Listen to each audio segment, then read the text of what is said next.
Hello everyone, welcome back to my channel. I hope you all are doing well and you are preparing pretty well for the CSIR as well as your SET examination. So this is the next video of the free crash course series by bio.com, and in this series also I will discuss some of the difficult questions, और basically आप ये कह सकते हैं कि जो भी लेंदी questions होते हैं जिसको आप लोगों को लगता है कि बहुत डिफ़िकल्ट है, I will solve some of the major questions जो कि लेंथ में बहुत ज़्यादा डिटेल में दिया रहता है. क्वेश्चन लेंदी होते हैं इन शॉर्ट, एंड आपको लगता है कि lengthy questions are difficult to solve, so I will provide tips and trick that how you can find the correct answer. और आप लेंदी क्वेश्चन देख के स्किप कर दें, this is not the right thing to do so, because ऐसा नहीं होता है कि लेंदी है तो वो बहुत ज़्यादा डिफ़िकल्ट है. So do watch the video till the end if you want to gain insights of how a question can be tackled, and also hit the like button and do subscribe my channel for more such life science content. Now a very common question, and this question will be definitely asked in the CSIR B section as well as in the C section. Statement based में अगर आ सकता है तो एक statement आ जाएगा C section में, तो ये C section में बिल्कुल आने के चांस हैं. So the question is, puberty is initiated by pulse release of which of the following hormones? Is it somatostatin, growth hormone, gonadotropin releasing hormone, insulin like growth factor, or growth hormone releasing hormone? So you have to mention the exact name of the hormone which is responsible for initiation of the puberty. So is it somatostatin? No. Is it growth hormone? No. It is the gonadotropin releasing hormone, GnRH. Insulin like growth factor? No. Growth hormone releasing hormone? No. अब ये question अगर ऐसे directly आएगा चार options के साथ में जैसा मैंने अभी फ्रेम किया है, so it will come in the B section. आपको ये चीज़ ध्यान में होनी चाहिए कि बी सेक्शन का ही एक करेक्ट स्टेटमेंट या फिर इनकरेक्ट स्टेटमेंट सी सेक्शन का एक ऑप्शन बनता है. लाइक सी, यहाँ पे अगर बोल देगा आपको puberty is initiated by pulse release of somatostatin, तो आपको पता है कि ये स्टेटमेंट रॉन्ग है. तो लाइकवाइज बी सेक्शन से ही सी सेक्शन के क्वेश्चंस इमर्ज होते हैं. मेरा ये मकसद यही है आपको बताना कि आप बी सेक्शन को लाइटली मत लीजिए. बी सेक्शन के each and every option will be asked in the C section, and C section का इंडिविजुअल क्वेश्चन बी सेक्शन में आता है. यानी सी और बी आपको बहुत ज़्यादा मैंने देखे हैं वीडियोज़, यानी कि आपको इसके लिए अलग प्रिपरेशन करना है, उसके लिए अलग प्रिपरेशन करना है. तो ओनली डिफरेंस इज कि बी सेक्शन में आपको फैक्चुअल्स याद रखने हैं एंड सी सेक्शन में आपको कॉन्सेप्ट ध्यान में रखना है. For the C section you have to remember that this factor is causing this particular effect, और बी सेक्शन के लिए आपको याद रखना है कौन सा factor, which particular factor and for which particular trait. So आपको डिफरेंस समझ में आ रहा है. एग्जैक्ट नाम आपको याद रखना है बी सेक्शन के लिए एंड कॉन्सेप्ट आपको याद रखना है सी सेक्शन के लिए. Now let's see the pointers of this question. So the right answer is the gonadotropin releasing hormone. Now puberty is the period of transition between the childhood and adulthood which is characterized by different features like the development of secondary sexual characteristics, gonadal maturation, and attainment of the reproductive capacity. Now puberty and reproduction are controlled by the hypothalamic pituitary gonadal axis. You have to remember this. GnRH is produced in the preoptic area of the hypothalamus and released from the axon terminals in the median eminence of the pulsatile manner to stimulate the secretion of which two hormones? The luteinizing hormone as well as the follicular stimulating hormone, that is the FSH, from the pituitary. So यहाँ पे आपको तीन चीज़ें याद रखना है. What are the different features of the puberty, and also it is controlled by the hypothalamic pituitary gonadal axis, and also the GnRH stimulate the secretion of luteinizing hormone LH and FSH, that is the follicular stimulating hormone. Next question, which is a lengthy kind of, so don't skip the lengthy question. Instead, you have to read it calmly. So let's read it. How does the dose dependence of retinoic acid treatment support the notion that a gradient of retinoic acid can act as a morphogen along the proximal distal axis in the limb? So you have to mention that retinoic acid जब dose dependence manner में दिया जाता है, so how it will act as a morphogen along the proximal distal axis in the limb. So options देखते हैं. Options है treatment with high levels of retinoic acid causes a proximal blastema to be re-specified as a distal blastema and only distal structures are regenerated. This is a wrong statement. Now let's read the second one. Treatment with high levels of retinoic acid causes any blastoma to form only distal structures. No, this is also wrong.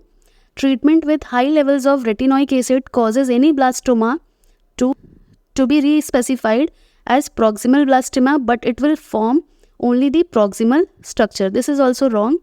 Treatment with high levels of retinoic acid causes a distal blastema to be re-specified as a proximal blastema, which is absolutely correct, and regeneration of a full limb may be initiated from proximal values. It means the correct answer of this question is option D. Now see, जो D statement है उसमें ये बोला जा रहा है कि जब भी high levels of retinoic acid से ट्रीट किया जाता है डिस्टल ब्लास्टेमा को, so it will be respecified as a proximal blastema. And not only that, it will be regenerated in a full limb if it is initiated from the proximal values. So यहाँ जो A statement था, B statement था and C, D भी पढ़ लेते हैं. Treatment with retinoic acid affects only distal blastemas and causes them to form only proximal structure. This is also wrong. यानी A, B, C and E जो था, आप देख सकते हैं गलत स्टेटमेंट के ही अलग अलग फॉर्म्स थे.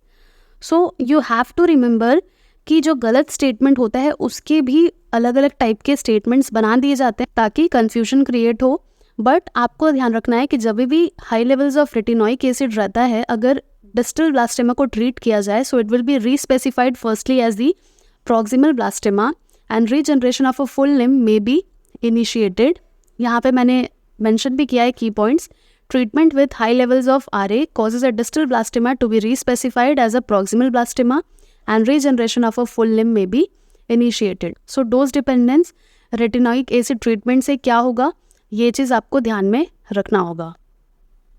The same question has been asked in the CSIR 2017 question paper.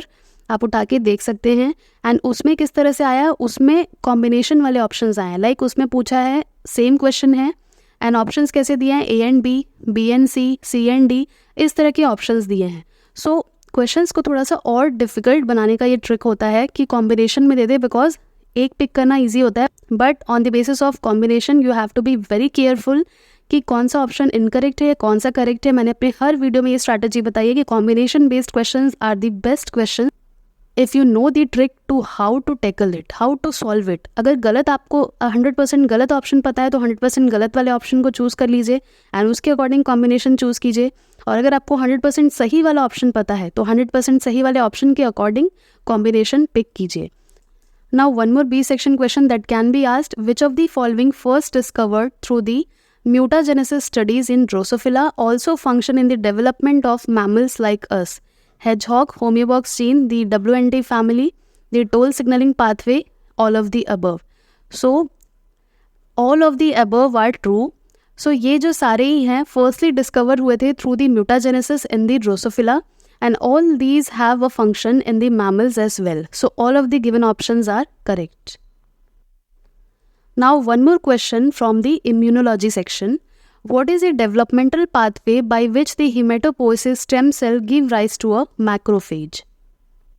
Let's read out the options. So the first option is the hematopoietic stem cell divides, giving rise to the daughter cell that remains a stem cell and a daughter cell that differentiates directly into a macrophage. This is a wrong statement. Now second option is the hematopoietic stem cell can give rise to either a lymphoid progenitor or a myeloid progenitor, and the myeloid progenitor differentiates directly into macrophage. ये जो है statement directly into macrophage ये wrong है, because directly macrophage नहीं बनता. अगर आपको पता होगा the differentiation of the hematopoietic stem cell is firstly in the monocyte और monocyte फिर finally mature होता है macrophage में. So this statement is also wrong. Now the hematopoietic stem cell can follow two paths, one called lymphoid and the other called myeloid, either of which can ultimately give rise to macrophages and other cell types such as osteoclast and T cell. This is also wrong. The hematopoietic stem cell give rise to a variety of cells referred to as granulocytes. Any one of them can differentiate further into a macrophage. This is totally wrong.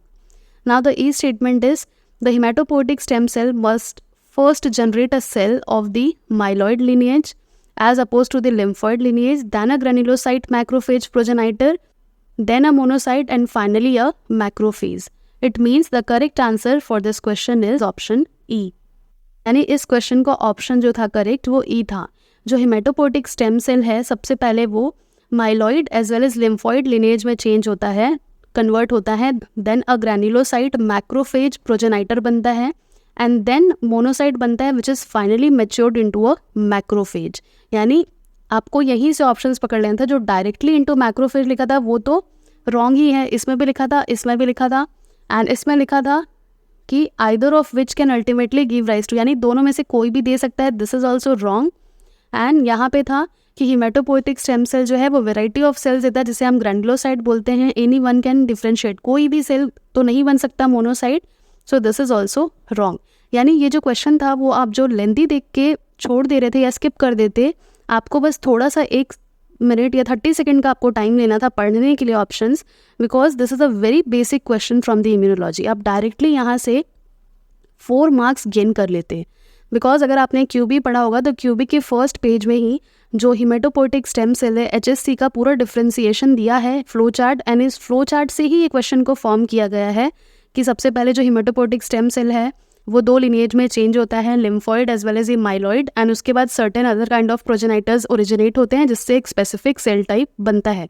So this question is very much easy.